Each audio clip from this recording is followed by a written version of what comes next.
আমার প্রাণের ভাইরা, সন্তানের প্রতি মা বাবার মুহাব্বত ভালোবাসা মহান আল্লাহ রাব্বুল আলামিন দিয়েছেন।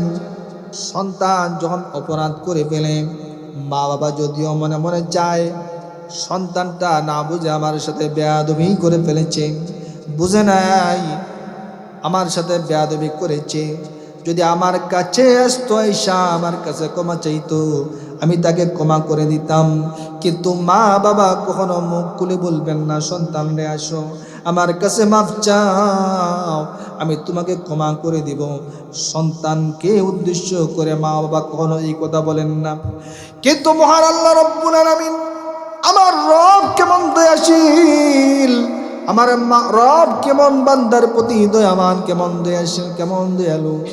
মুহতারাম হাজিরিন, বান্দা বান্দি যারা গুনাহ করেছে এদের প্রতি লক্ষ্য করে মহান আল্লাহ রাব্বুল আলামিন বলেন, বান্দারে গুনাহ করেছো, নিজের উপর জুলুম করেছো, অত্যাচার করেছো, শয়তানের দুকার মধ্যে পড়ে গুনাহ করে ফেলেছো, নফসের দুকার মধ্যে পড়ে গুনাহ করে ফেলেছো। নিরাশ হইও না। মহান আল্লাহ রাব্বুল আলামিন ডেকে ডেকে বলেন, কুল ইয়া ইবাদিয়াল্লাযীনা আসরাফু আলা আনফুসিহিম লা তাকনাতু মির রাহমাতিল্লাহ। মহান আল্লাহ ডাক দিয়ে বলেন, রে দুনিয়ার মানুষ, গুনাহ করে ফেলেছ, নিজের উপর জুলুম করে ফেলেছ, অত্যাচার করে ফেলেছ, গুনাহ করেছ, রাত্রিবেলায় একা একা অন্ধকারের মধ্যে গুনাহ করেছ, মনে করেছ কেউ দেখে নাই, মানুষকে তুমি ঠকিয়েছ, মানুষের চোখের আড়ালে তুমি আমার নাফরমানি করেছ, মনে করেছ কেউ দেখে নাই। বান্দারে নিরাশ হয় না। তোমার গুনার চেয়ে আমি আল্লাহ রব্বুল আলামিনের দয়া হাজার কোটি গুণ বেশি। বান্দা, কখনো আমার দয়ার চাইতে তোমার গুনাহ কখনো বেশি হইতে পারে না। জুড়ে বলে সুবহানাল্লাহ। বান্দারে, গুনাহ করেছ, বুঝো নাই, শয়তানের দুকার মধ্যে পড়ে গুনাহ করে ফেলেছ, নফসের দুকার মধ্যে পড়ে গুনাহ করে ফেলেছ।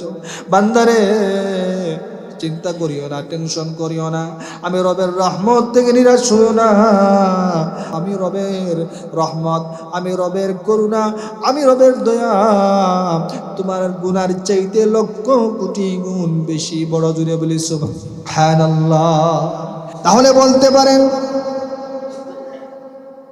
যদি নবীরা গুনাহই করেন না, তাদের মধ্যে গুনাহ করার যোগ্যতা, গুনাহ যদি তাদের মাধ্যমে হয় না, তাহলে কেন নবীগণ তওবা করতেন? নবীজি সাল্লাল্লাহু আলাইহি ওয়াসাল্লাম বলছেন, উম্মত, ইয়া আইয়ুহান নাস, হে দুনিয়ার মানুষ, তুবু ইলাল্লাহ, তোমরা বেশি বেশি করে আল্লাহর দরবারে তওবা করো। ফাইন্নী আতুবু ইলাইহি ফিল ইয়াউমি মিআতা মাররাতিন। আল্লাহর পয়গম্বর মুহাম্মদুর রাসূলুল্লাহ সাল্লাল্লাহু আলাইহি ওয়াসাল্লাম ডাক দিয়ে বলছেন, রে আমার উম্মত, তোমরা বেশি বেশি করে আল্লাহর দরবারে তওবা করো, কারণ আমি নবীজি প্রতিদিন 100 বার আল্লাহর দরবারে তওবা করে। জোরে বলি সুবহানাল্লাহ। অথচ নবীদের কোনো গুনাহ নাই। মহান আল্লাহ রাব্বুল আলামিন নবীদের ব্যাপারে আল্লাহ পাক রব্বুল আলামিন কালাম মাজিদের মধ্যে বলেছেন, লিয়াগফিরা লাকাল্লাহু মা তাকদ্দামা মিন যামবিকা ওয়া মা তাআক্কার ويتم نعمته عليك ويهديك صراطا مستقيما। মহান আল্লাহ রাব্বুল আলামিন কালামে মজিদের ভিতরে মহান আল্লাহ ঘোষণা করেছেন যে আমার নবী হচ্ছেন মাসুম, আমার কোন নবীর কোনো গুনাহ নাই। অথচ নবীজি ডাক দিয়ে বলছেন, রে আমার উম্মত, আমি প্রতিদিন আল্লাহর দরবারে 100 বার তওবা করি, তোমরাও বেশি বেশি করে রবের দরবারে তোমরা বেশি বেশি করে তওবা করো, বেশি বেশি করে তোমরা আল্লাহর দরবারে তওবা করো, বেশি বেশি করে তোমরা রবের দরবারে তওবা করো। মুহতারাম হাজিরিন, বলতে পারেন তাহলে কেন আল্লাহর নবী বিশ্ব নবী রহমতুল্লিল আলামিন কেন তওবা করতেন? কারণ নবীজার তওবা এই জন্য করতেন যাতে করে নবীদের ইজ্জত সম্মান মর্তবা জান্নাতের মধ্যে আরো বেশি বাড়ে। এই জন্য নবীগণ আল্লাহর কাছে বেশি বেশি করে ইস্তেগফার করতেন। জোরে বলে সুবহানাল্লাহ। নবীদের তওবার মাধ্যমে, ইস্তেগফারের মাধ্যমে তাদের সম্মান মর্তবা জান্নাতের মধ্যে আরো বেশি বাড়ে। জোরে বলে সুবহানাল্লাহ। আর আমরা যারা গুনাহগার,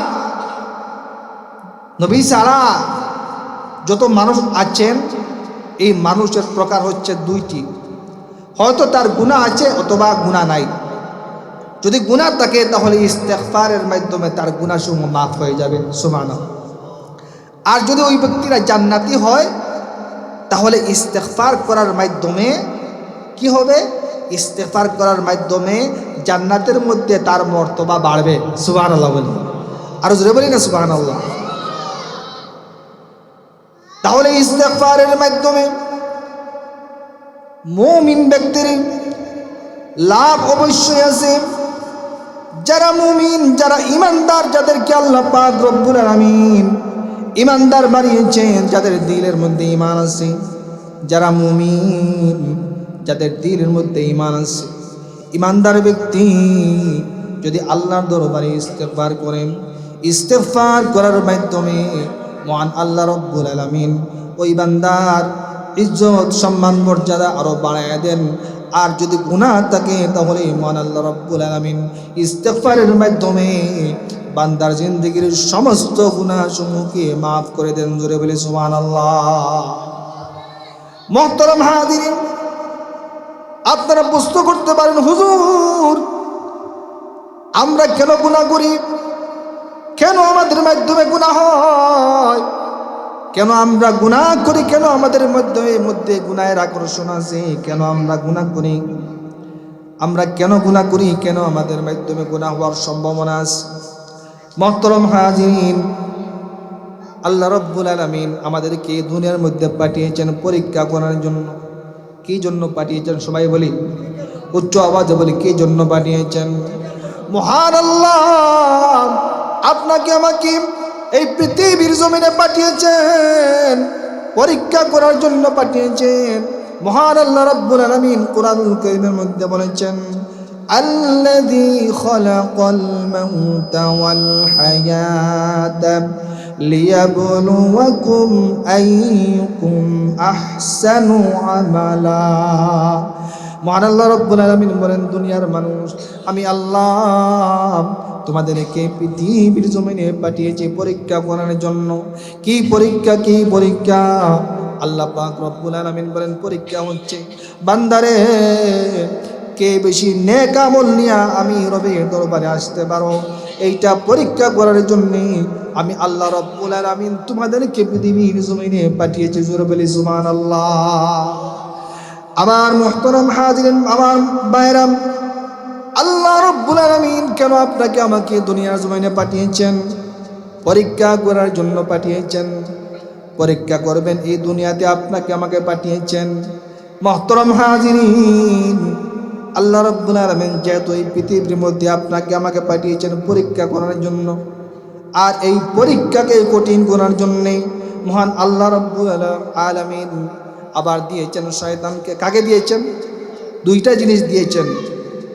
আমাদের পরীক্ষাকে আরো কঠিন করার জন্য মহান আল্লাহ রব্বুল আলামিন দুইটা জিনিস সৃষ্টি করেছেন। একটা হচ্ছে আমাদের নফস, আরেকটি হচ্ছে শয়তান।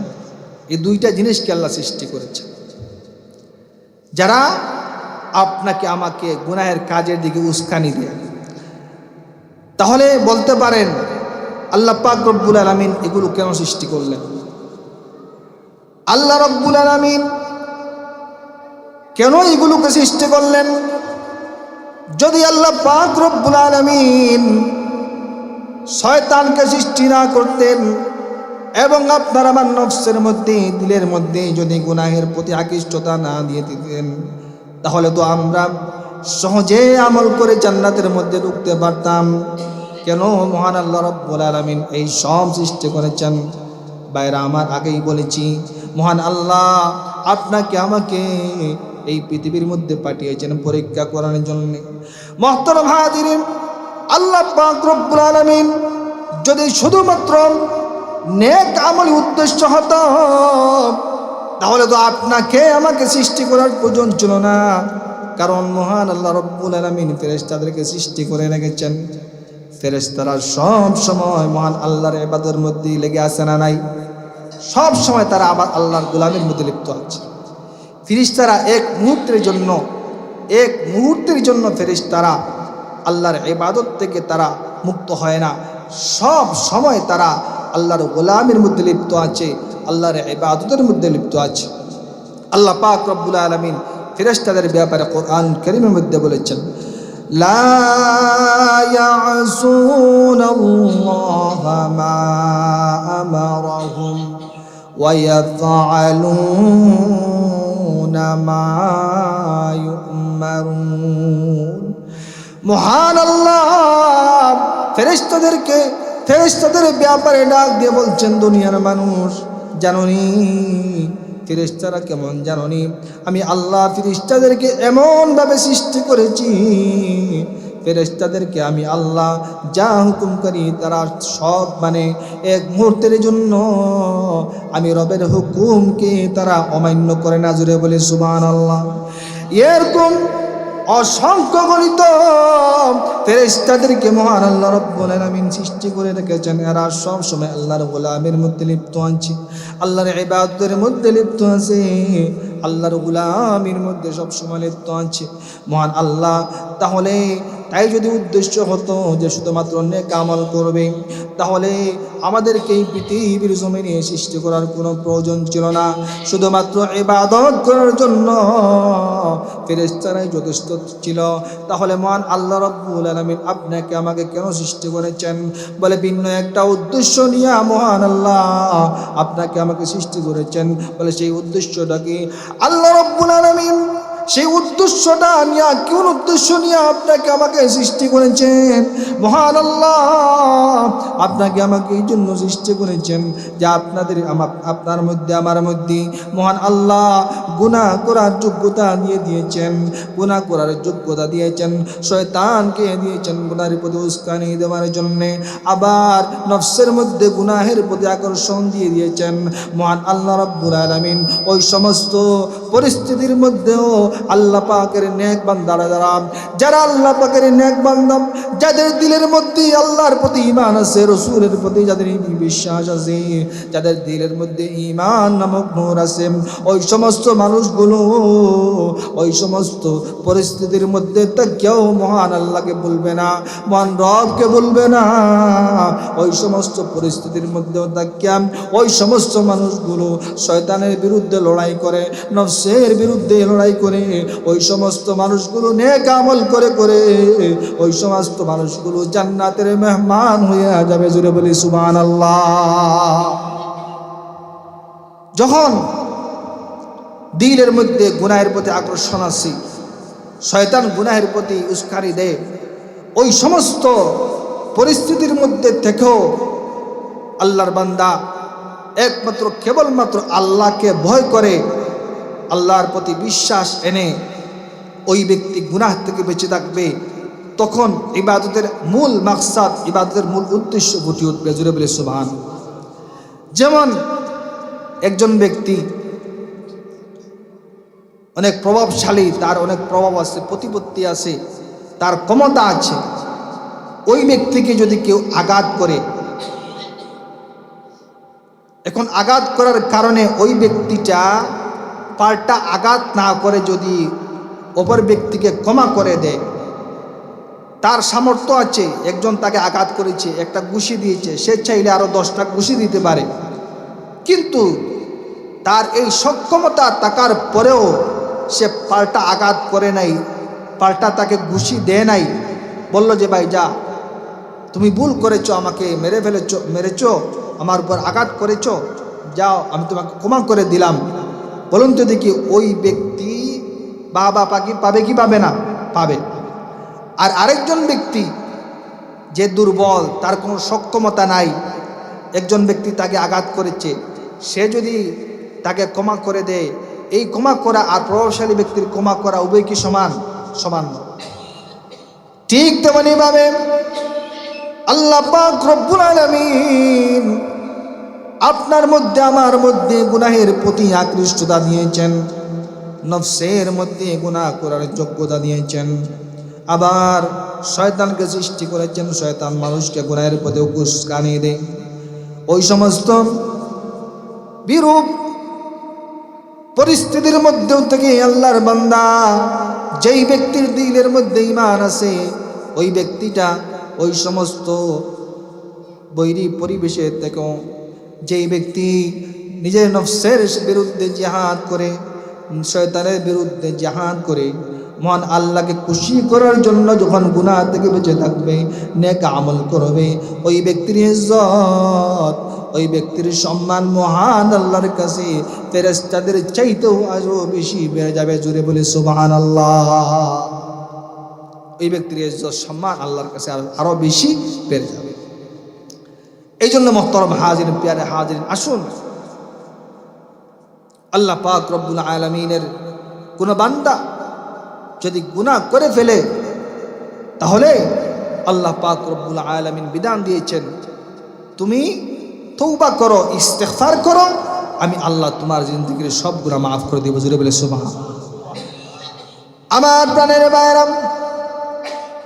আল্লাহর পয়গম্বর বিশ্ব নবী মুহাম্মদুর রাসূলুল্লাহ সাল্লাল্লাহু আলাইহি ওয়াসাল্লাম, যাকে আল্লাহ রাব্বুল আলামিন সকল নবীদের সর্দার বানিয়েছেন, ইমামুল আম্বিয়া বানিয়েছেন, ইমামুল মুরসালিন বানিয়েছেন, যাকে আল্লাহ রাব্বুল আলামিন এত সম্মান দিয়েছেন, এত ইজ্জত মর্যাদা, যাকে আল্লাহ পাক রব্বুল আলামিন দিয়েছেন, যাকে রব্বুল আলামিন খাতামুন নবীন বানিয়েছেন, যাকে আল্লাহ রব্বুল আলামিন সমস্ত নবীগণের ইমাম বানিয়েছেন, যাকে মহান আল্লাহ রব্বুল আলামিন এত সম্মান মর্যাদা দিয়েছেন, কাল কিয়ামতের ময়দানে যেই মুহূর্তে সমস্ত নবীগণ ইয়া নফসি করবেন, ওই সময় একমাত্র কেবলমাত্র আপনার নবী, বিশ্ব নবী, আমার নবী মুহাম্মদুর রাসূলুল্লাহ সাল্লাল্লাহু আলাইহি ওয়াসাল্লাম শাফাআতে কুবরা করবেন,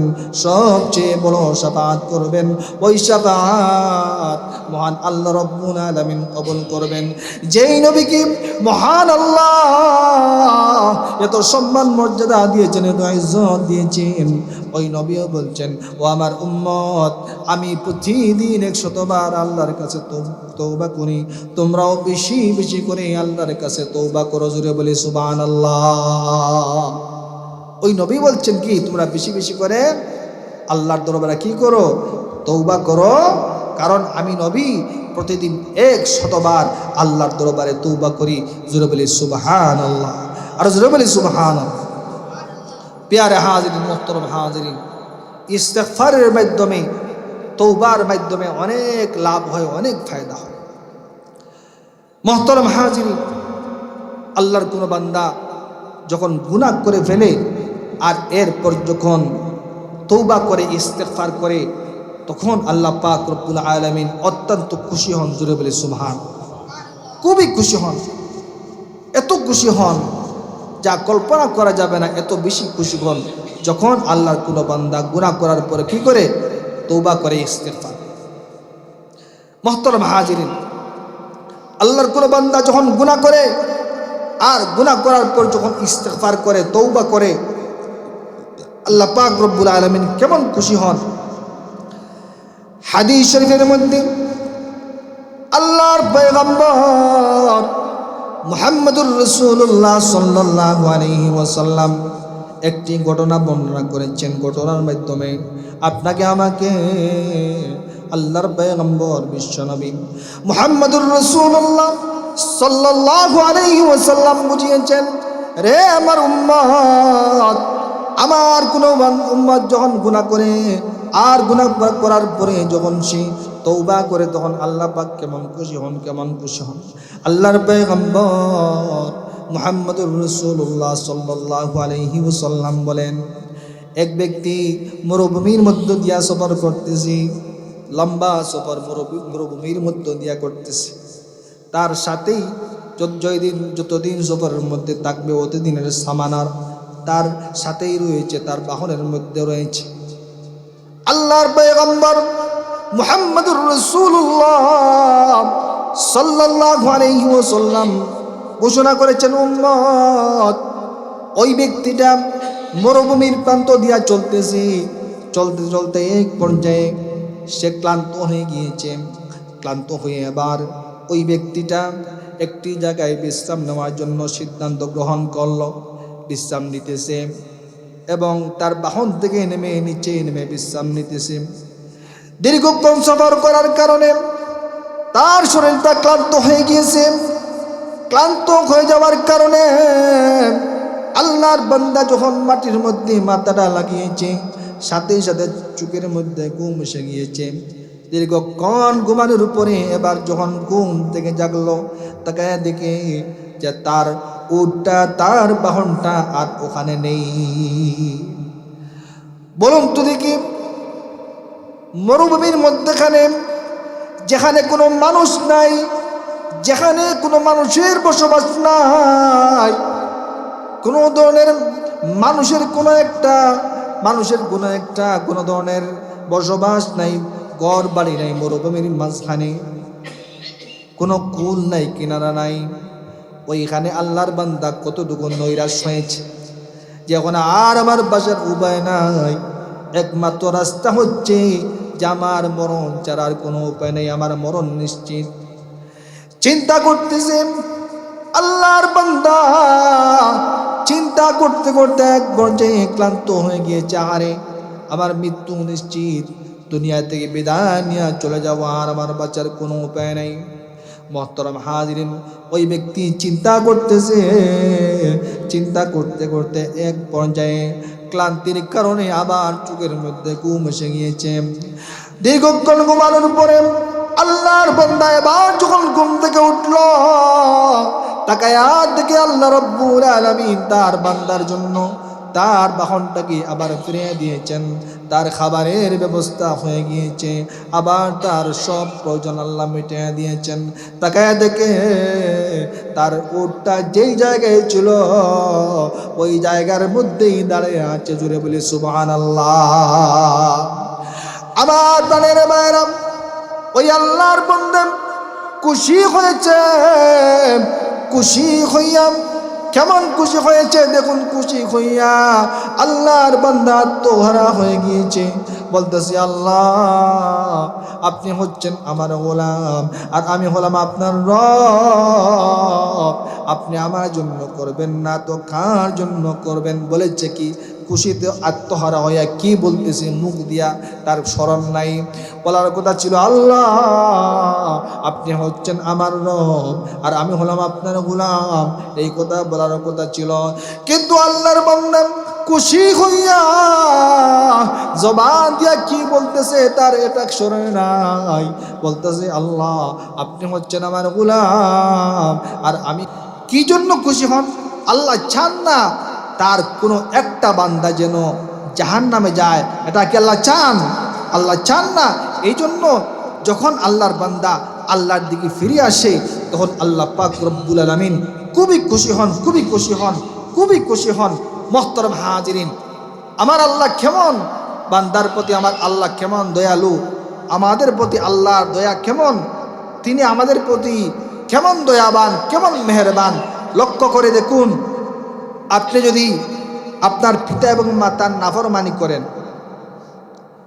পিতা এবং মাতার সাথে আল্লাহ না করুক কোনোভাবে যদি বেয়াদবি করে ফেলেন, এখন যদি ওই পিতা মাতার সাথে আপনি বেয়াদবি করেছেন, বেয়াদবি করার কারণে পিতা মাতা আপনার উপর খুশি না বেজার?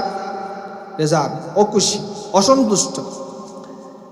আচ্ছা বলুন তো দেখি, এই পৃথিবীতে আল্লাহর মায়ার পরে, নবীর মায়ার পরে উম্মতদের প্রতি সবচেয়ে মায়া বেশি কার কার প্রতি? কার? মার মায়া সন্তানের প্রতি, ঠিক কিনা আমার কথা? সবচেয়ে বেশি মায়া। ওই মা কি কখনো সন্তানকে বলবেন, বাবা যান তুমি আমার সাথে বেয়াদবি করেছো, হয়তো বুঝে নাই, আসো আমার কাছে ক্ষমা চাও, আমি তোমাকে ক্ষমা করে দেবো? এটা একথা কি কখনো মুখ খুলে বলবেন মা বাবা? আমার প্রাণের ভাইরা, মা বাবার প্রতি, সন্তানের প্রতি মা বাবার মুহাব্বত, ভালোবাসা মহান আল্লাহ রাব্বুল আলামিন দিয়েছেন। সন্তান যখন অপরাধ করে ফেলে, মা বাবা যদিও মনে মনে চায় সন্তানটা না বুঝে আমার সাথে বেয়াদবি করে ফেলেছে, বুঝে নাই আমার সাথে বেয়াদবি করেছে, যদি আমার কাছে আসতো, আইসা আমার কাছে ক্ষমা চাইতো, আমি তাকে ক্ষমা করে দিতাম। কিন্তু মা বাবা কখনো মুখ খুলে বলবেন না, সন্তান রে আসো আমার কাছে মাফ চাও, আমি তোমাকে ক্ষমা করে দিব। সন্তানকে উদ্দেশ্য করে মা বাবা কখনো এই কথা বলেন না। কিন্তু মহান আল্লাহ রব্বুল আলামিন, আমার রব কেমন দয়াশীল, আমার রব কেমন বান্দার প্রতি দয়াবান, কেমন দয়াশীল, কেমন দয়ালু। মুহতারাম হাজিরিন, বান্দা বান্দি যারা গুনাহ করেছে এদের প্রতি লক্ষ্য করে মহান আল্লাহ রব্বুল আলামিন বলেন, বান্দারে গুনাহ করেছো, নিজের উপর জুলুম করেছো, অত্যাচার করেছো, শয়তানের দুকার মধ্যে পড়ে গুনাহ করে ফেলেছো, নফসের দুকার মধ্যে পড়ে গুনাহ করে ফেলেছো। নিরাশ হইও না। মহান আল্লাহ রব্বুল আলামিন ডেকে ডেকে বলেন, কুল ইয়া ইবাদিয়াল্লাযীনা আসরাফু আলা আনফুসিহিম লা তাকনাতু মির রাহমাতিল্লাহ। মহান আল্লাহ ডাক দিয়ে বলেন, রে দুনিয়ার মানুষ, গুনাহ করে ফেলেছ, নিজের উপর জুলুম করে ফেলেছ, অত্যাচার করে ফেলেছ, গুনাহ করেছ, রাত্রি বেলায় একা একা অন্ধকারের মধ্যে গুনাহ করেছ, মনে করেছ কেউ দেখে নাই, মানুষকে তুমি ঠকিয়েছ, মানুষের চোখের আড়ালে তুমি আমার নাফরমানি করেছ, মনে করেছ কেউ দেখে নাই। বান্দারে নিরাশ হয় না, তোমার গুনার চেয়ে আমি আল্লাহ রব্বুল আলামিনের দয়া হাজার কোটি গুণ বেশি। বান্দা, কখনো আমার দয়ার চাইতে তোমার গুনাহ কখনো বেশি হইতে পারে না। জোরে বলে সুবহানাল্লাহ। বান্দারে, গুনাহ করেছ, বুঝো নাই, শয়তানের দুকার মধ্যে পড়ে গুনাহ করে ফেলেছ, নফসের দুকার মধ্যে পড়ে গুনাহ করে ফেলেছ। বান্দারে, চিন্তা করিও না, টেনশন করিও না, আমি রবের রহমত থেকে নিরাশ হইও না। আমি রবের রহমত, আমি রবের করুণা, আমি রবের দয়া তোমার গুনার চাইতে লক্ষ কোটি গুণ বেশি বড়। জুড়ে বলি সুবহানাল্লাহ। قل يا عبادي الذين أسرفوا على أنفسهم لا تقنطوا من رحمة الله। আমার আল্লাহ ডাক দিয়ে বলেন, রে দুনিয়ার মানুষ, গুনাহ করেছো, আমি রবের রহমত থেকে নিরাশ হইও না। আমি রবের রহমত তোমার গুনার চাইতে লক্ষ কোটি গুণ বেশি বড়। শুধু তাই নয়, আমার আল্লাহ রাব্বুল আলামিন গুনাহগার বান্দাদের প্রতি লক্ষ্য করে বলতে থাকেন, বান্দারে গুনাহ করেছো, আসো আমি রবের দিকে ফিরে আসো, আমি রব অবশ্যই তোমাদের জিন্দেগির तमाम গুনাহগুলো মাফ করে দিব। শুধু মুখ খুলে তুমি আমার কাছে ক্ষমা চাও। জোরে বলি সুবহানাল্লাহ। আল্লাহ পাক রব্বুল আলামিন আপনাকে আমাকে ডেকে ডেকে বলতে থাকে যে গুনাহ করেছো, আমার রহমত থেকে তুমি নিরাশ হও না, আমার দিকে ফিরে আসো, আমি রব তোমাকে মাফ করে দিব। শুধু তাই নয়, আল্লাহ পাক রব্বুল আলামিন বিশ্ববাসীদের প্রতি লক্ষ্য করে বলতে থাকেন, গুনাহগারদের প্রতি লক্ষ্য করে বলতে থাকেন যে গুনাহ করেছো, আমার দিকে ফিরে আসো, আমার কাছে ক্ষমা চাও, আমি আল্লাহ তোমাকে মাফ করে দিব। জোরে বলে সুবহানাল্লাহ। আমার বানের বাইরা, আল্লাহর পয়গম্বর মুহাম্মদুর রাসূলুল্লাহ সাল্লাল্লাহু আলাইহি ওয়াসাল্লাম বলেছেন, রে আমার উম্মতেরা রে, মনের কান লাগায় শোনো। আল্লাহ রাব্বুল আলামিন রাত্র যখন গভীর হয়ে যায়, গভীর রজনীতে মহান আল্লাহ রাব্বুল আলামিন দুনিয়ার আসমানে আগমন করেন আর দুনিয়াবাসীকে লক্ষ্য করে বলতে থাকেন, আলা মিন মুস্তাগফিরিন ফাগফির লাহু। আচনি কোনো গুনাহ করনেওয়ালা গুনাহ করে ফেলেছ, আমি রবের কাছে মাফ চাও, আমি রব তোমাদের জিন্দগির তামাম গুনাহগুলোকে মাফ করে দিব। জোরে বলি সুবহানাল্লাহ।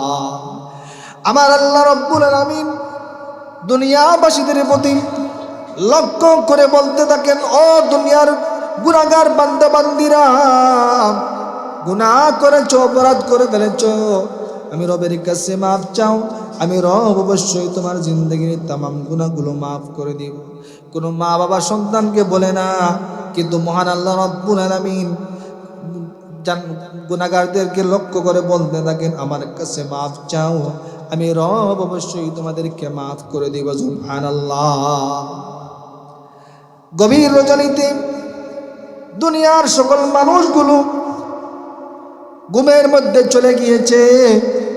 ওই সময় যদি আপনি 2 রাকাত নামাজ পড়ে যদি আল্লাহর কাছে এক ফুটার চোখের পানি ফেলতে পারেন, 2 রাকাত নামাজ পড়ে এরপরে যদি 2 কানা হাত তুলে আল্লাহর কাছে দোয়া করেন, আল্লাহ বুঝি নাই, গুনাহ করে ফেলেছি, আর যদি চোখের 1 ফোঁটা পানি ফেলতে পারেন, চোখের পানি ফেলতে দেরি হবে, আপনার জন্য জান্নাত ওয়াজিব হইতে 1 মুহূর্ত কিন্তু দেরি হবে না। সুবহানাল্লাহ। দুনিয়ার কোনো পানি জাহান্নামের আগুনকে নিভাইতে পারে না, কিন্তু যদি আপনি 1 ফোঁটা চোখের পানি ফেলতে পারেন, তাহলে এর মাধ্যমে মহান আল্লাহ রাব্বুল আলামিন জাহান্নামকে আপনার জন্য হারাম করে দিবেন। জোরে বলে সুবহানাল্লাহ। জাহান্নামকে আপনার জন্য হারাম করে দিবেন।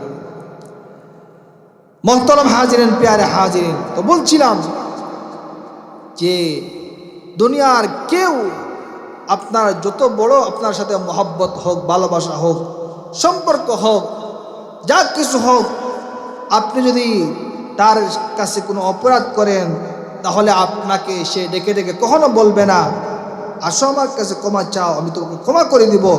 কিন্তু আমার আল্লাহ এমন দয়ালু, গুনাহগারদেরকে ডেকে ডেকে মহান আল্লাহ বলতে থাকেন, আসো আমার কাছে গুনাহ ক্ষমা চাও, আমি আল্লাহ তোমাদেরকে মাফ করে দিব।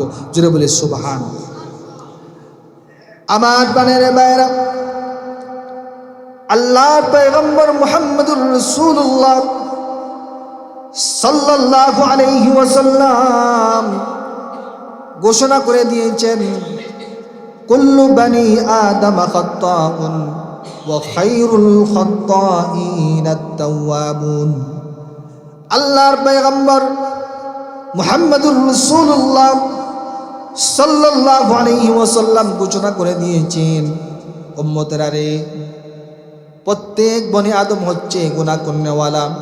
কারণ যেহেতু মহান আল্লাহ রাব্বুল আলামিন সৃষ্টিগতভাবে মানুষের মধ্যে গুনাহের প্রভাব দিয়েছেন, গুনাহের স্বভাব দিয়েছেন, এই জন্যে প্রত্যেকেই গুনাহ করবে, এর মধ্যে কোনো সন্দেহ নাই। কিন্তু মহান আল্লাহ রাব্বুল আলামিন আল্লাহর হাবিব মুহাম্মদুর রাসূলুল্লাহ সাল্লাল্লাহু আলাইহি ওয়াসাল্লাম বলেছেন, সবচেয়ে উত্তম গুনাহগার হচ্ছে ওই ব্যক্তি যেই ব্যক্তি ওয়া খায়রুল খাত্তাইন আত-তাওয়াবুন। আল্লাহর হাবিব মুহাম্মদুর রাসূলুল্লাহ সাল্লাল্লাহু আলাইহি ওয়াসাল্লাম বলেছেন, সবচেয়ে উত্তম গুনাহগার হচ্ছে ওই ব্যক্তি যেই ব্যক্তিটা গুনাহ হয়ে যাওয়ার সাথে সাথে আল্লাহর দরবারে তওবা করে ফেলে। ওই ব্যক্তিটাই আল্লাহর কাছে সবচেয়ে বড় দামি। জোরে বলি সুবহানাল্লাহ। সবচেয়ে উত্তম গুনাহগার হচ্ছে ওই ব্যক্তি যেই ব্যক্তির গুনাহ হয়ে গেলে সাথে সাথে আল্লাহর দরবারে তওবা করে ফেলে। জোরে বলি সুবহান। আমার প্রাণের ভাইরা, আল্লাহ রাব্বুল আলামিন ওই সমস্ত মানুষগুলো যারা গুনাহ হয়ে যাওয়ার পর সাথে সাথে তওবা করে ফেলে ওই সমস্ত মানুষগুলো আল্লাহর তো ওই সমস্ত মানুষগুলোর তওবা মহান আল্লাহ রাব্বুল আলামিন কবুল করেন। আল্লাহ রাব্বুল আলামিন কুরআনুল কারীমের মধ্যে বলেছেন, ইন্নামাত তাওবাতু আলাল্লাহি লিল্লাযীনা ইয়া'মালুনাস সুআ বিজাহালা সুম্মা ইয়াতুবুনা মিন করিবিন ফাউলাইকা ইয়াতুবুল্লাহু আলাইহিম। আল্লাহ রাব্বুল আলামিন কালামে মজিদের ভিতরে আল্লাহ ঘোষণা করে দিয়েছেন ওই সমস্ত মানুষগুলোর তওবা মহান আল্লাহ রাব্বুল আলামিন কবুল করবেন যেই সমস্ত মানুষগুলো গুনাহ হয়ে যাওয়ার সাথে সাথে আবার তওবা করে ফেলে। গুনাহ হয়ে গিয়েছে সাথে সাথে তওবা করে ফেলেছে, বুঝে নাই গুনাহ করে ফেলেছে, না বুঝে গুনাহ করে ফেলেছে, তারপর সাথে সাথে আবার আল্লাহর দরবারে তওবা করে ফেলেছে। ওই সমস্ত মানুষগুলোর তওবাকে কবুল করে মহান আল্লাহ রাব্বুল আলামিন ওই সমস্ত মানুষগুলোকে মাফ করে দেন। জোরে বলে সুবহানাল্লাহ। আর ওই সমস্ত মানুষগুলোকে আল্লাহ ক্ষমা করে দিবেন না যে সমস্ত মানুষগুলো সব সময় গুনাহ করতেই থাকে। সে যে তওবা করবে আল্লাহর সামনে একদিন দাঁড়াবে ওই ভয়টা তার দিলের মধ্যে নাই, সব সময় গুনার মধ্যে লিপ্ত আছে। ওই সমস্ত মানুষগুলোর ব্যাপারে মহান আল্লাহ রাব্বুল আলামিন বলেন, ওয়ালাইসাতিত তাওবাতু লিল্লাযীনা ইয়া'মালুনাস সাইয়্যাত হাত্তা ইযা হাদারা আহাদাহুমুল মাউত قال إني تبت الآن। আমার আল্লাহ রাব্বুল আলামিন কালামে মজিদের ভিতরে আল্লাহ ঘোষণা করে দিয়েছেন ওই সমস্ত মানুষগুলোর তওবা আল্লাহ পাক রব্বুল আলামিন কবুল করবেন না যেই সমস্ত মানুষগুলো সারা জীবন শুধু গুনাহই করলো, একবারও রবের দিকে ফিরে আসলো না, একবার ওই চিন্তা করলো না যে দিন আমি রবের সামনে দাঁড়াইতে হবে, এই চিন্তাটা একদিনও করলো না, শুধু গুনাহের মধ্যে লিপ্ত থাকলো। ওই সমস্ত মানুষগুলোর ব্যাপারে মহান আল্লাহ বলেন, এখন মৃত্যুর সময় যখন আগমন করলো ওই সময় বলল, আল্লাহ সারা জীবন গুনাহ করেছি বুঝি নাই, আল্লাহ আপনি আমাকে মাফ করে দেন। আল্লাহ বলেন ওই সমস্ত মানুষগুলোর তওবাকে মহান আল্লাহ রাব্বুল আলামিন কবুল করবেন না। জোরে বলি নাউযুবিল্লাহ।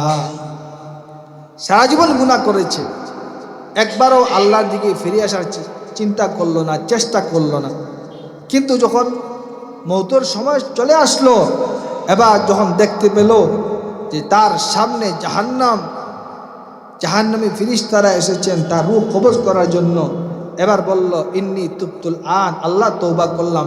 আল্লাহ বলবেন এখন আর তোমার তওবা কবুল হবে না, তওবা কবুলের সময় আগে চলে গিয়েছে, এখন আর তুমি হাজারবার তওবা করলেও তোমার তওবা কি হবে না, কবুল হবে না। মুহতারাম হাজিরিন, প্যারে হাজিরিন, এই জন্য সময় থাকতে তওবা করে আল্লাহর দিকে ফিরে আসতে হবে। আর ইস্তেগফার করলে এর ফায়দা, এর লাভ দুনিয়াতেও আছে, আখিরাতের মধ্যে আছে। জোরে বলি সুবহানাল্লাহ। বেশি বেশি করে ইস্তেগফারের আমল করতে হবে, আল্লাহর কাছে বেশি করে মাফ চাইতে হবে।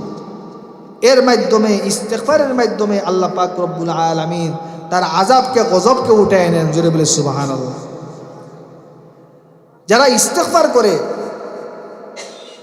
যারা সবসময় ইস্তেগফার উপর আমল করে, আল্লাহর কাছে সবসময় যারা ক্ষমা চায়, মাফি চায়, ইস্তেগফার করে, এদেরকে কখনো আল্লাহ পাক তার শাস্তি দিয়ে ধ্বংস করেন না। জোরে বলি সুবহানাল্লাহ। আল্লাহ পাক কোরআনের মধ্যে বলেছেন যে ওগো নবীজি, যতক্ষণ পর্যন্ত আপনি তাদের মাঝে থাকবেন ততক্ষণ পর্যন্ত আমি তাদেরকে ধ্বংস করবে না। জোরে বলি সুবহানাল্লাহ। আল্লাহ পাক তারপর বলেন যে যতক্ষণ পর্যন্ত তারা ইস্তেগফার করবে, ইস্তেগফারের উপরে আমল করবে, ততক্ষণ পর্যন্ত আমি আল্লাহ তাদেরকে আমার গজব দিয়ে আযাব দিয়ে তাদেরকে আমি গ্রেফতার করব না। জোরে বলি সুবহানাল্লাহ। আমার প্রাণের ভাইরা, তাহলে লক্ষ্য করে দেখুন, মহান আল্লাহ রাব্বুল আলামিন জানিয়ে দিয়েছেন, রে দুনিয়ার মানুষ, যদি তোমরা ইস্তিগফারের আমল করতে পারো, যদি তওবার আমল করতে পারো, ইস্তিগফারের আমল যদি করতে পারো, তাহলে আমি আল্লাহ তোমাদেরকে আমার শাস্তি দিয়ে কোনো আমি গ্রেফতার করব না। আমি আল্লাহ তোমাদেরকে আমার শাস্তি দিয়ে কখনো আমি গ্রেফতার করব না। আমার আযাব দিয়ে তোমাদেরকে ধ্বংস করব না। আমার আযাব দিয়ে তোমাদেরকে আমি কখনো ধ্বংস করব না। আমার ভাইরা, আল্লাহর কোন বান্দা ইস্তিগফারের উপর যখন আমল করে, মনে মনে যখন তওবা করে, ইস্তিগফারের উপর যখন আমল করে, তখন আল্লাহ রাব্বুল আলামিন ইস্তিগফারের আমলের কারণে অনেক সময় তার গজবকে আযাবকে উঠে নিয়ে যায়। জোরে বলে সুবহানাল্লাহ। মহান আল্লাহ রাব্বুল আলামিন এর বান্দা যখন ইস্তিগফারের উপর আমল করে, তওবার উপর যখন আমল করে, তখন মহান আল্লাহ রাব্বুল আলামিন এর মাধ্যমে তার আযাবকে, তার গজবকে উঠে নেয়। আমার প্রাণের ভাইরা, মুসা আলাইহিস সালাতু ওয়াস সালামের জামানায়, মুসা পয়গম্বরের জামানায় একবার দুর্ভিক্ষ দেখা দিল। দুর্ভিক্ষ দেখা দেওয়ার কারণে গোটা দেশ অচল হয়ে যাচ্ছে। পয়গম্বর মুসা আলাইহিস সালাতু ওয়াস সালাম তার উম্মতদেরকে নিয়ে, পয়গম্বর মুসা আলাইহিস সালাতু ওয়াস সালাম একটা মাটির মধ্যে উপস্থিত হইয়া পয়গম্বর মুসা আলাইহিস সালাতু ওয়াস সালাম সালাতুল ইস্তিসকা পড়লেন, ইস্তিসকার নামাজ পড়লেন। ইস্তিসকার নামাজ পড়ে আল্লাহর কাছে দুইখানা হাত তুলে রুনা জারি করে কান্নাকাটি করলেন, অগর প্রভু বৃষ্টি দিয়ে দেন, মেঘ দিয়ে দেন, আপনার বান্দা বান্দীদের কষ্ট হইতেছে, আল্লাহ আপনি বৃষ্টি দিয়ে দেন, আপনি বৃষ্টি দিয়ে দেন, বৃষ্টি বর্ষণ করুন। আমার প্রাণের ভাইরা, পয়গম্বর মুসা আলাইহিস সালাতু ওয়াস সালাম যখন আল্লাহর কাছে দোয়া করেছেন, মহান আল্লাহ রাব্বুল আলামিন পয়গম্বর মুসার দোয়া ফিরিয়ে দিয়েছেন। মহান আল্লাহ পয়গম্বর মুসার দোয়া কবুল করেন নাই। পয়গম্বর মুসা আল্লাহর দরবারে বললেন, আল্লাহ আজ পর্যন্ত তো এমন কোন দোয়া করি নাই যে দোয়া আপনি কবুল করেন নাই। ওগো মাবুদ, এই দোয়া কেন আপনি কবুল করেন নাই? পয়গম্বর মুসা আলাইহিস সালাতু ওয়াস সালাম যখন আল্লাহর কাছে আবেদন করেছেন, রব্বুল আলামিন বললেন, ও মুসা পয়গম্বর, জানোনি আমি কেন তোমার দোয়া কবুল করি নাই? জানোনি তোমার উম্মতের মধ্যে এমন একজন ব্যক্তি আছে, যেই ব্যক্তি 40 বছর পর্যন্ত গুনাহের মধ্যে লিপ্ত ছিল, আমি রবের দিকে ফিরে আসার চিন্তা সে একবারও করে নাই। পয়গম্বর মুসা আলাইহিস সালাতু ওয়াস সালাম ডাক দিয়ে বললেন, আল্লাহ ওগো মালিক, ওই ব্যক্তিটার পরিচয় আপনি আমাকে দেন। যদি পরিচয় দেন তাহলে ওই ব্যক্তিটাকে আমি আমার জামাত থেকে বাইরে করে দিব। পয়গম্বর মুসা আলাইহিস সালাতু ওয়াস সালাম যখন এই কথা বলেছেন, রব্বুল আলামিন বললেন, পয়গম্বর, ও মুসা পয়গম্বর, আমি আল্লাহ কোনো গুনাহগারের নাম প্রকাশ করব এটা হইতে পারে না। আমি রব কোনো গুনাহগারের নাম আমি প্রকাশ করতে পারি না। পয়গম্বর মুসা আলাইহিস সালাতু ওয়াস সালাম এবার তিনি ঘোষণা করলেন, আমার এই জামাতের মধ্যে এমন কোন ব্যক্তি আছে যেই ব্যক্তি 40 বছর থেকে নাফরমানির মধ্যে লিপ্ত আছে, আমি ঘোষণা দিলাম তুমি এখান থেকে বাইর হয়ে যাও। আমার প্রাণের বাইরাম, পয়গম্বর মুসা আলাইহিস সালাতু ওয়াস সালাম যেই মুহূর্তে এই ঘোষণাপত্র যখন ঘোষণা করেছেন, ওই ব্যক্তিটা তো মনে মনে জানা যে পয়গম্বর মুসা আলাইহিস সালাতু ওয়াস সালাম আমাকে লক্ষ্য করে বলেছেন, কারণ আমি 40 বছর থেকে আল্লাহর নাফরমানির মধ্যে লিপ্ত আছি। 40 বছর থেকে আমি আল্লাহর নাফরমানির মধ্যে লিপ্ত আছি, আমি গুনাহ করতেছি। এবার ওই ব্যক্তি মনে মনে তার দিলটা নরম হয়ে গেছে, ভাবতেছে এই মুহূর্তে যদি আমি এখান থেকে বাইর হয়ে যাই, তাহলে সমস্ত মানুষগুলো আমাকে গুনাহগার হিসাবে চিনবে, পাপিষ্ঠ হিসাবে চিনবে।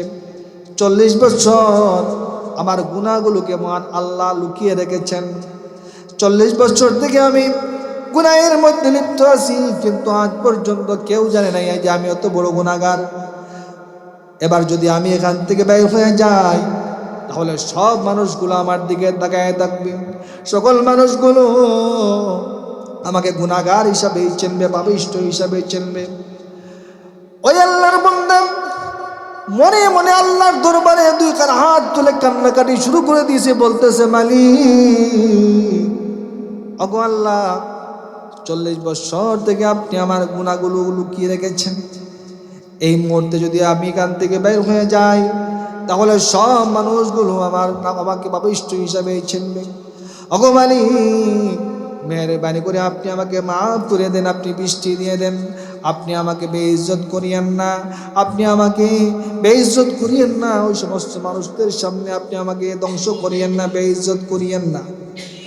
যখন মনে মনে আল্লাহর কাছে এই আবেদন করেছে, দোয়া করেছে, তো মহান আল্লাহ রাব্বুল আলামিন তার এই তওবাকে কবুল করে নিলেন এবং সাথে সাথে আসমান থেকে মহান আল্লাহ বৃষ্টি বর্ষণ করে দিলেন। জোরে বলি সুবহানাল্লাহ। আমার বানের বাইরা, মহান আল্লাহ রাব্বুল আলামিন কুরআনুল কারীমের মধ্যে মহান আল্লাহ ঘোষণা করে দিয়েছেন, فَقُلْتُ اسْتَغْفِرُوا رَبَّكُمْ إِنَّهُ كَانَ غَفَّارًا يُرْسِلِ السَّمَاءَ عَلَيْكُمْ مِدْرَارًا وَيُمْدِدْكُمْ بِأَمْوَالٍ وَبَنِينَ وَيَجْعَلْ لَكُمْ جَنَّاتٍ وَيَجْعَلْ لَكُمْ أَنْهَارًا। সুবহানাল্লাহ। আল্লাহ বলেন যে তোমরা তোমাদের রবের কাছে ইস্তেগফার করো, তওবা করো, কারণ তিনি হচ্ছেন ক্ষমাশীল। যদি ইস্তেগফারের উপরে আমল করতে পারো, ইস্তেগফারের উপরে আমল করার কারণে মহান আল্লাহ রাব্বুল আলামিন কি পুরস্কার দিবেন, কি পুরস্কার দিবেন। মহান আল্লাহ বলছেন, ইউরসিলিস সামা আলাইকুম মিদরারা। এ দুনিয়ার মানুষ, যদি তোমরা ইস্তেগফারের উপর যদি আমল করতে পারো, মহান আল্লাহ রাব্বুল আলামিন ঘোষণা করে দিয়েছেন, ইস্তেগফারের উপর আমল করার কারণে আমি আল্লাহ রাব্বুল আলামিন বলছেন, আল্লাহ পাক বলছেন, فَقُلْتُ اسْتَغْفِرُوا رَبَّكُمْ إِنَّهُ كَانَ غَفَّارًا يُرْسِلِ السَّمَاءَ عَلَيْكُمْ مِدْرَارًا। ইস্তেগফারের উপর আমল করলে মহান আল্লাহ রাব্বুল আলামিন, ইস্তেগফারের উপর আমল করলে তিনি আকাশ থেকে বৃষ্টি বর্ষণ করে দেন। জোরে বলি সুবহানাল্লাহ। ইস্তেগফারের উপর আমল করার কারণে মহান আল্লাহ রাব্বুল আলামিন আসমান থেকে বৃষ্টি বর্ষণ করে দেন। ওয়ায়ুমদিদকুম বিআমওয়ালিন ওয়া বানিন ওয়ায়াজআল লাকুম জান্নাতিন ওয়ায়াজআল লাকুম আনহারা। আল্লাহ রাব্বুল আলামিন বলছেন, এ বান্দা শোনো, ইস্তেগফারের উপর যদি আমল করতে পারো, তাহলে আমি আল্লাহ রাব্বুল আলামিন তোমাদের সন্তানাদের মধ্যে, তোমাদের মালের মধ্যে বরকত দিয়া দিব। জোরে বলে সুবহানাল্লাহ। শুধু তাই নয়, মহান আল্লাহ রাব্বুল আলামিন তোমাদের ফলে ফুলে তোমাদের যা কিছু আছে সব কিছুর মধ্যে বরকত দিয়ে আল্লাহ রাব্বুল আলামিন ভরপুর করে দিবেন। সুবহানাল্লাহ। ইস্তেগফারের উপর আমল করলে বান্দা যেই দোয়া করবে, যেটা আল্লাহর কাছে চাইবে, সেটা কবুল করে মহান আল্লাহ রাব্বুল আলামিন তাকে সেটা দিয়ে দিবেন। সুবহানাল্লাহ। ইস্তেগফারের উপর আমল যদি কেউ করতে পারে, ইস্তেগফারের উপর আমল করার কারণে মহান আল্লাহ রাব্বুল আলামিন ওই বান্দার যেই দোয়া করবে সেই দোয়াটা আল্লাহর দরবারে কবুল হয়ে যাবে। ইস্তেগফারের উপর আমল করার কারণে মহান আল্লাহ রাব্বুল আলামিন ওই বান্দাটাকে এমন পুরস্কারে পুরস্কৃত করবেন যে ওই বান্দাটা আল্লাহর কাছে যে দোয়া করবে সেই দোয়াটা মহান আল্লাহর কাছে সাথে সাথে কবুল হয়ে যায়। সুবহানাল্লাহ। ওই ব্যক্তিটা মুস্তাজাবুদ দাওয়া হয়ে যায়, ওই ব্যক্তিটা আল্লাহর কাছে প্রিয় হয়ে যায়, ওই ব্যক্তিটার ইজ্জত সম্মান মহান আল্লাহর কাছে বেড়ে যায়। সুবহানাল্লাহ। আমার প্রাণের ভাইরা, ইমাম আহমদ ইবনে হাম্বল রহমতুল্লাহি আলাইহি তিনি একজন ইমাম ছিলেন। 4 মযহবের এক মযহবের ইমাম হচ্ছেন ইমাম আহমদ ইবনে হাম্বল রহমতুল্লাহি আলাইহি। ইমাম আহমদ ইবনে হাম্বল রহমতুল্লাহি আলাইহি তিনি সফরের হালতে আছেন। সফর করতে করতে এক পর্যায়ে এবার রাত্রিবেলায় একটি মসজিদের মধ্যে আশ্রয় গ্রহণ করেছেন। এশা নামাজ আদায় করেছেন। এশা নামাজ আদায় করার পরে মসজিদের মধ্যে বসে আছেন। আমার বানের বাইরাম, ইমাম আহমদ ইবনে হাম্বল রহমতুল্লাহি আলাইহি মসজিদের মধ্যে বসে আছেন। এমন সময় মুয়াজ্জিন সাহেব আয়েশা বলতেছি যে আপনি কে, আপনার পরিচয় জানতে চাই। ইমাম আহমদ ইবনে হাম্বল রহমতুল্লাহি আলাইহি তিনি তার পরিচয় দিতেছেন না, বলতেছেন আমি একজন মুসাফির, সফরের হালতে আছি, সফরের অবস্থায় আছি, আমি রাত্রিটা এই মসজিদের মধ্যে কাটাইয়া দিব, আর ফজরের সময় উঠে আমি আবার আমার গন্তব্যে চলে যাব। সুবহানাল্লাহ।